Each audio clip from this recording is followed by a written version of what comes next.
Yesu nashimwe inshuti z'umusaraba. Ndabasuhuje ndabaramukije mwese mu izina rya Yesu. Ndi Odette Kandama, ndagira ngo dusangire amagambo arimo kumfasha. N'amagambo avuga ngo Imana ireba Abisiraheli ikamenya uko bameze, cyangwa Imana ijya yitegereza, Imana irareba ikabona Abisiraheli ikamenya uko bameze. Dusome mu Kuva, gitabo cyo Kuva, duhere ku murongo, turasoma Kuva ibice byaho bibiri, duhere ku murongo wa 23 tugeze ku wa 25. Anditswe ngo hashize iminsi myinshi umwami wa Egiputa aratanga, Abisiraheli banihishwa n'uburetwa babakoresha, barataka, gutaka batakishwa n'uburetwa kurazamuka kugera ku Mana. Imana yumva umuniho wabo, yibuka isezerano ryayo yasezeranye na Aburahamu na Isaka na Yakobo. Imana ireba Abisiraheli imenya uko bameze. Imana ishimwe. Twongereho Abaheburayo ibice n'umurongo wa 15, handitswe ngo kuko tudafite umutambyi mukuru utabasha kubabarana natwe mu ntege nke zacu, ahubwo yageragejwe uburyo bwose nkatwe, keretse yuko atigeze akora icyaha. Imana ishimwe. Aya magambo dusomye twese nk'uko tubizi, Abisiraheli bene Yakobo babaye mu gihugu cya Egiputa, aho bajyanywe cya gihe bakajyaho mu gihe cy'inzara. Yosefu wari waragurishijwe yonyine na bene se, hanyuma haza gutera inzara, noneho bene se bagenda bagiye guhaha.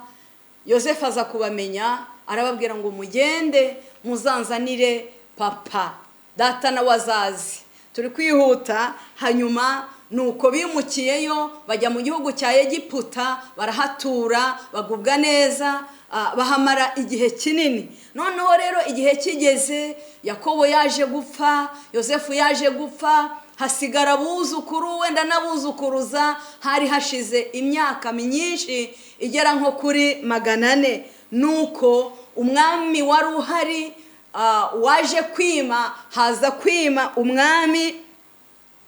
Niho dusomye tubona ko umwami wa Egiputa yaje gutanga, niwe wari uzi Yosefu, amakuru ya Yosefu na bene se. Noneho rero amaze gutanga hima undi mwami utarigeze abamenya. Noneho rero abakoresha uburetwa, bakora uburetwa, barababara, barataka. Ariko kandi ibingibi byababayeho, byari ibintu Imana yari yarabwiye kera sogokuruza wacu, akaba na sekuruza nyine uwo Abisiraheli bose bakomokaho, sogokuruza w'abizera Aburahamu. Imana yari yarabimubwiye mbere mu gice cya 15 cy'Itangiriro. Usomye icyo gice cyose ukagera hepfo, aho Aburahamu yari atarabyaye, ariko Imana ikajya imubwira ngo nzaguha urubyaro rwawe ruzangana n'umusenyi wo ku nyanja, uzororoka. Urubyaro rwawe ruzangana n'inyenyeri zo hejuru, urebe ko wabishobora. Aburahamu n'umubabaro mwinshi aravuga ati yewe ngenda ndi inshike, uzanyororotsa, uzampa abana ryari, ko uzaragwa ibyanjye ari Eliyezeri, uba mu rugo rwanjye w'i Damasiko ntigeze mbyara. Aritotomba. Imana iramubwira ngo nzabikora. Ishaka kumuha ikimenyetso, imubwira amatungo ari bufate akayegeranya maze agatamba igitambo. Ndi kubabwira aho byatangiriye. Nuko igihe kigeze Aburahamu arabikora nk'uko Imana yabimubwiye. Hanyuma ngo akajya gurutsa inkongoro zazaga kugwa kuri icyo gicaniro, yihanganye cyane, yakirinze, arinze igitambo. Sibyo nshaka kuvuga, nubwo Imana ishaka ko nawe urinda igitambo. Agakiza twahawe Imana irashaka ko tukarinda, ntabwo mbivugaho uko sibyo nashatse kuvuga. Nagambiriye kuvuga ngo Imana ireba Abisiraheli, Imana ikureba wowe aho uri, irakwitegereza ikamenya uko umeze. Imana nishimwe. Nuko rero ku kirengarenga Aburahamu ngo aza gusinzira, ntiyacunga igitambo neza. Imana yari yamucungishije, arasinzira. Asinziriye rero Imana irababara. Imana ibabaye iramubwira ngo umva, uko wasinziririye ku gitambo, ubwoko bwawe, urubyaro rwawe, abazagukomoka kubakomokaho hari kera kuko yaratarabyara, ariko bazaba abasuhuke, abashyitsi mu gihugu cy'amahanga, bazabakoresha uburetwa bababaze, ariko rero igihe kizagera mbatabare mbakure nyuma y'imyaka 400, kandi iryo shyanga ryabababaje nzariciraho iteka. Nuko rero igihe nyine cyarageze, iby'Imana yavuze bijya bisohora, nuko igihe kiragera nyine bigenda kuriya, batangira gukoreshwa uburetwa mu gihugu cya Egiputa. Barababara rero, bagubwa nabi, ariko Imana irabitegereza, Imana irabareba ngo imenye uko bameze. Narinje kukubwira ngo Imana ijya yitegereza Abayisiraheli, ikamenya iminiho yabo, ikamenya Abayisiraheli uko bameze. Narinje kukubwira ngo wowe uri kunyumva nshuti yanjye, uko uri kose, aho uri hose, sinzi umuruhu ufite, sinzi umubabaro ufite, sinzi agahinda ufite, ahari wenda n'uburwayi, ahari wenda n'ugusonza, ahari wenda n'amakuba, ahari wenda n'ukurenganywa, ahari wenda n'ukubura abawe, ariko umubabaro ufite. Narinje kukubwira ngo Imana ijya yitegereza mu mutima, ikamenya umutima wawe, ikamenya uko umeze. Imana nishimwe. Imana yabanye n'Abayisiraheli mu buretwa bakoreshwaga. Igihe kiragera habaho itegeko, habaho itegeko, bategeka yuko ababyaza ntihazajya haza ku umuheburayo kazi kubyara, akabyara umuhungu bazajya bahita bamwica. Ariko Imana ijya yitegereza, Imana iturinda ntihunikira kandi ntisinzira, witinya. Imana iritegereza umuruho wawe, Imana iritegereza ibikubabaje, wowe yikiranukeho gusa. Imana nishimwe, yikiranukire gusa. Imana ijya yitegereza ikamenya uko umeze. Iteka riracibwa yuko umuheburayo, umwana w'umuheburayo uzavuka ari umuhungu bazamwica, ariko Imana ifite inzira nyinshi. Haleluya. Yahagurukije ababyaza babiri, uwo bita Puwa n'uwo bita Shifura. Uzabisoma mu Kuva igice cya 2 umurongo wa 15. Imana niba guhagurukirize mu izina rya Yesu, Imana niba guhagurukirize Puwa na Shifura muri uwo mubabaro wawe, bakurengere byashoboka cyane. Bariya babyaza ngo ntibakurikiza itegeko bahawe, ngo bagire impuhwe, bagira impuhwe. Umwana w'umuheburayo yavuka, ntibamwice nk'uko babitegetswe. Bababaza ngo byagenze bite, ati kuki mutabica, twarababwiye kubica. Ati ntabwo ari ikosa ryacu, abaheburayo kazi ni abanyembaraga, bibyaza tutari twahagera. Imana nishimwe. Imana nigushyiriraho Puwa na Shifura, niba gushyiriraho muri ibyo biri kukuvuna no kukugerageza, muri aho Satani yagutegeye, Imana nishyire mu nzira yawe Puwa na Shifura mu izina rya Yesu. Imana nishimwe.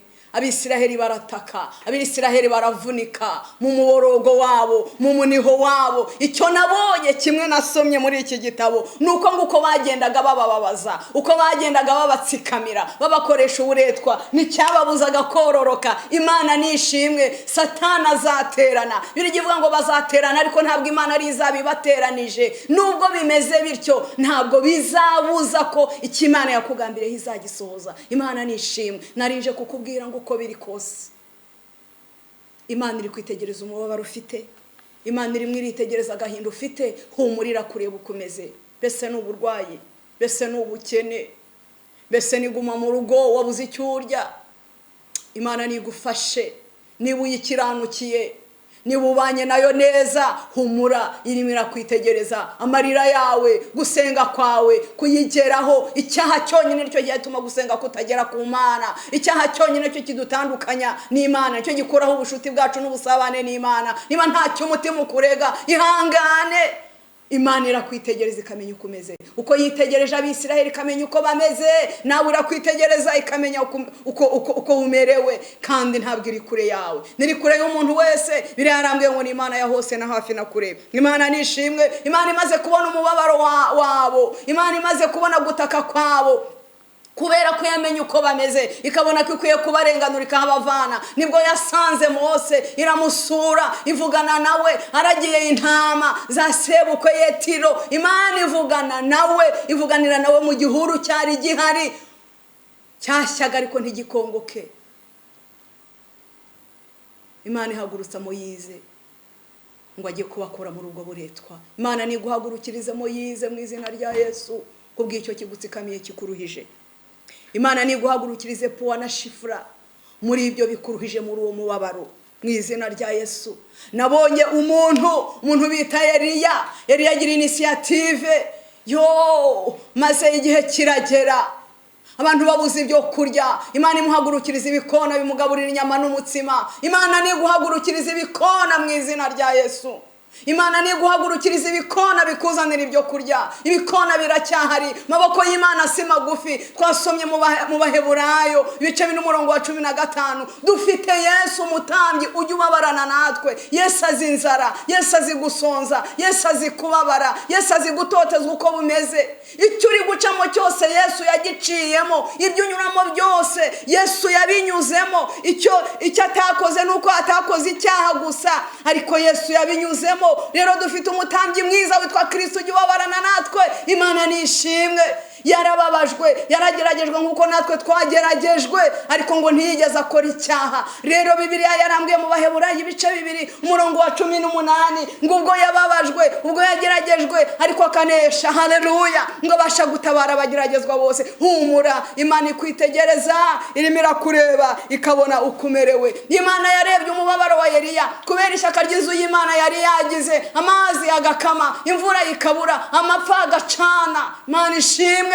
Imana ihagurutse ibikona, imushyira inyama, imushyira umutsima. Nubwo ibikona bikunda inyama, ariko ntabwo byaziriye, kubera ko Imana yitegereje umubabaro, yitegereje uko ameze, kandi yagize ishyaka ry'Imana. Imana imwoherereza ibikona. Ntibyari inyama nubwo bizikunda, ntibyashyizemo amacandwe yabyo nubwo agira uburozi bwica, ariko birabimuha. Imana niguhagurukiriza ibikona mu izina rya Yesu. Maboko yayo si magufi, ifite inzira nyinshi. Nshuti yanjye uri kunyumva, birashoboka ko ari wowe Imana yagira igikona cyo gutabara umukozi wayo kuri uyu munsi. Birashoboka ko ari wowe yahagurutsa. Ijwi ry'Imana rivugira nawe mu mutima ngo ubigikona cyo gutabara umwe muri bene so cyangwa barenze umwe. Ntiwinangire umutima, wumvira ijwi ry'Imana rivugana nawe. Imana rero ifite ibikona byinshi yakoresha. Humura, Imana irakwitegereza ikamenya ukomeze. Imana nishimwe, amaboko yayo ntabwo ari magufi, yikomezeho, yishingikirizeho, irimo irakwitegereza. Quelle que soit la situation, quel que soit umubabaro urimo gutraversa, Imana ntiri kure yawe, nta nubwo iri kure y'umuntu wese. Narinje kukubwira ngo Imana yayitegereza Abisirayeli ikamenya uko bameze. Imana irimo irakureba, humura. Umubabaro Yesu arawuzi, yaratutswe. Niba ari ukugutuka, Yesu yaratutswe, azi umubabaro kumera. Yesu azi intimba, Yesu azi gutotezwa, yiswe umutware w'abadayimoni kandi ari umwami. Ibyo byose Yesu arabizi. Rero yababaranye natwe, rero ajya ababarana natwe.